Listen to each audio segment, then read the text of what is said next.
So I'm sitting here with Meg Besaw, and I have the privilege to talk to you today, our first interview with Madison City Schools Steel Mine. So welcome, Meg. Thanks. Let's just start in with the easy questions, okay? So tell me a little bit about yourself. Well, I went to Clemens High School. I just graduated. I'm about to head out to Ole Miss, hotty toddy. I have two brothers, one who graduated from James Clemens and just spent his freshman year at Ole Miss, and then a younger brother who's about to be in 5th grade. Okay, where does he go to school? Heritage. All right, so how long have you been in Madison City Schools? I have been here since 5th grade. 5th grade, So okay. So 8 years now this summer. Yeah, long time. All right, so you mentioned Ole Miss. Yes. What are your post-secondary plans? So your plans for college and beyond? I'm actually majoring in secondary education. Okay. I'm in this program called Mississippi Excellence in Teaching Program. Awesome. And it's for secondary education English and math teachers. They only take 10 from both subjects, and we major in it, and then we have to promise 5 years to teach in Mississippi. So wonderful. I have 9 years of my life mapped out right now. And not a bad life mapped out. Mm-hmm. Awesome. So you mentioned that this program is for secondary education teachers. What made you interested in being a high school teacher?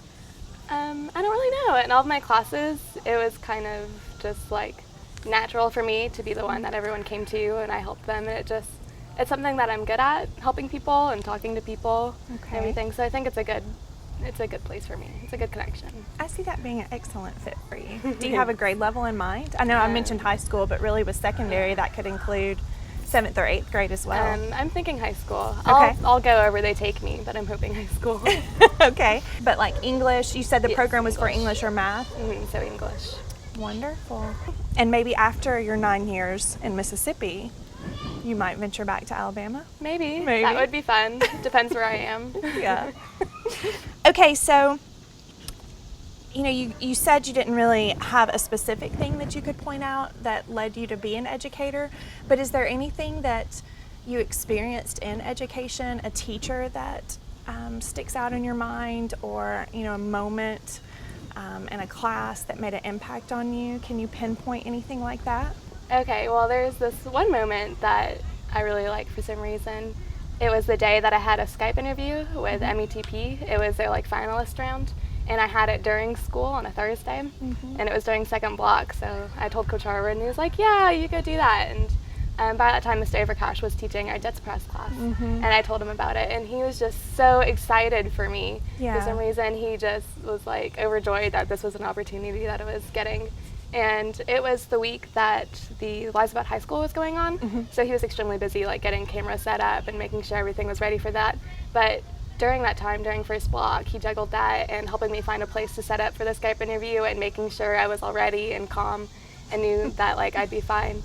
And the next day when I got the call that I was accepted into the program, he was the first person I told. Aww. And he was just so excited. He jumped up and hugged me, and it made me very happy that someone just believed in everything that I had to offer. So that was a big moment for me. Awesome. Okay, so everyone watching may or may not be aware that you took part in a student panel at the Madison City Administrators Retreat, and that panel was made up, I believe, of 10 or so students, maybe more, grades 3 to recent graduates. So there was a lot of really poignant things for me listening to the students, and I hope it was a good experience for you all, because I think it really, it was. I loved it. That's awesome. So what I want to ask you now is, what would you share with anyone who did not have the experience of listening to you all that day and hearing you all speak truths about your experience so far? For teachers, a big thing that I learned from that day is that they should always consider their students' advice, because it's just such a big deal, and teachers for a while haven't been in a student's position, and everything changes once you become a teacher. You don't have the same experiences as students do now in this generation, so it's hard to understand what they need or what they know if you guys aren't communicating. And what I learned is that just having polls at the end of the year about what your students like of your classes doesn't cut it, because by that time, for me at least, I've lost half of the experiences that I've been through. Like maybe some major ones I can still think about and write about. Yeah. But the tiny things that help me, I'm not able to communicate because I can't think of that at that time. So then we kind of lose that moment. And so I think that's a big thing, is always asking your students what could be better or what they like or what's working, instead of just waiting till the end. So throughout the year, Yes. asking for those reflective moments. So that you can remember them. Yeah. Kind of like as educators when we are asked to reflect on our year at the very end. So it's not as far removed as you might think. I know I didn't give you this question beforehand, but what you just said leads me to want to ask. Okay. When you go into the classroom, you mentioned that as teachers we've got to communicate with our students because we've been far removed from the student piece. So what do you think you will do differently as a teacher to make sure you can still relate to the kids? I kind of have a list, and I don't know if it... So did you anticipate that question? No, it's just something that I've kind of been making, sort of, kind of. Let me see if I have it still, or if it works at all. That's awesome. Here's one. I was on Twitter, and they were talking about something. Let me see. We have to stop pretending. Do you know that list where they're like, here are 5 things that as educators we have to stop pretending? And I'm pretty sure it trended. I'm not familiar with that list, but I'm going to go look for it now. Yeah, but so a lot of teachers were inputting what they thought would be better. And I was looking at it, and it was all just a bunch of adults. And I feel like if I was a teacher, I'd be asking my students what we need to stop pretending. Because we just see it from our perspective, and we won't be able to think from their minds. We can't really be in their shoes. So I feel like that's a big deal, is asking them about educational topics or seeing what they think, seeing if they have any good ideas to make things better. Absolutely. I look forward to seeing tweets about how that goes in 4 or 5 years. We'll see. Yeah, definitely. Okay, so we talked about that. Was there anything else from the admin retreat that you felt like that was the biggest takeaway? That was, and another thing that I took away was improving situations uniquely. The elementary kids were talking about how they wanted more enrichment time instead of all the teachers being like, oh, maybe we could add on an extra day or 30 minutes or something. They're like, what you're actually asking is to make that a part of your actual class time, your real class time.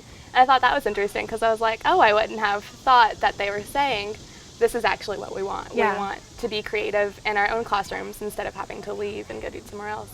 And that was interesting to me, the way the teachers could understand what they were actually asking for. I thought that was interesting. And you pointed out the adults heard, oh, they want more enrichment, so we'll add here or there. And then the students, if I remember correctly, went back and said, no, that's not what we're saying. We want it every day in our classroom. Yeah. So that again goes back to what you said about asking them. We sometimes we hear but we don't listen, and so you have to keep asking and keep probing and listen. Because even when I was listening to them, I thought they were talking about the specific class. Right. Turns out that that's not what they were really saying. Yeah. They want to be challenged every day in the classes they're already in. That was big, and I believe those students were 3rd graders. Yes. 3rd and 4th. Yeah. Yes, they were so smart. Yeah, it's a little intimidating. Just talking their words. Yeah, it was pretty awesome. Okay, so I think some of the things you've mentioned already could be real game changers in education, but is there anything else that you have, either from your experiences in Madison City or before, that you think, this is something we need to do to... I have this really big one in my mind, and I think about it all the time, and it's something that I kind of talked about at the retreat. It's raising expectations. And I just feel like our teachers and our students aren't expected to do much.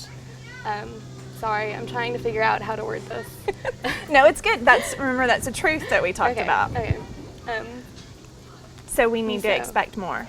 Yes, we need to expect more. And the thing is, I feel like we're coddling both our teachers and our students, because whenever you try to up the ante of how good a teacher should be, everyone's like, that's bullying, you're taking away their rights as teachers, you should be fine how they are. But the thing is, not every teacher fits the bill, and not every teacher is extremely good at what they do.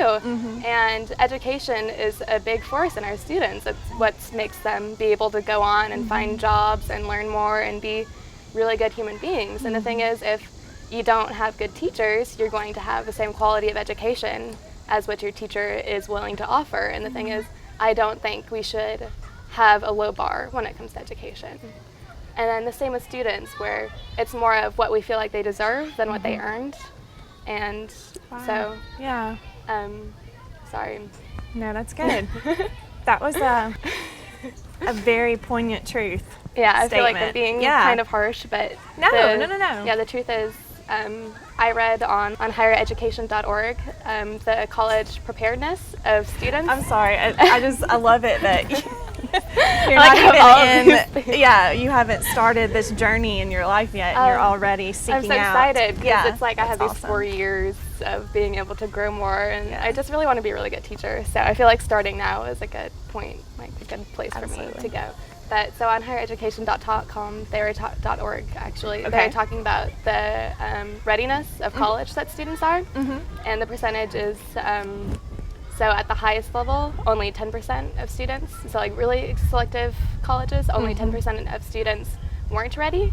But then the number gets bigger as it goes down. So like a less selective 4-year, it was 30%, which seems kind of big if you think about it. Yeah. And especially because like they don't have the highest standards, but they have pretty good standards. So you feel like these kids should be able to work hard enough, and all of their grade point averages and stuff indicate that they should be able to prepare and be ready for this college experience, but 30% of them are not. And then unselective 2-year colleges, 60% of students aren't ready at all. Wow. And it seems crazy because it's like we have these expectations set for kids where it's like these extremely smart ones are going to do great, so we push them and we make them do all these great things so they're ready for college. But then the kids who don't want to go to like Notre Dame or anything, we don't push them as hard, and we're like, it's okay that you're not ready, like you're doing the best you can. But the thing is, we need to push them so they know that there's more they can do, and that here's expectation and we know you can reach it, and that push will help them reach it. We're not bullying them, we're not mad at them, we're actually helping them get better. And if we're just okay with where they are, then they won't get better. So it's a big thing for me. That is huge. So if you could go back and talk to your 7th grade self or your 9th grade self, think about those pivotal years. What's something that you would share with yourself at that point in your life? Kind of like what I know now.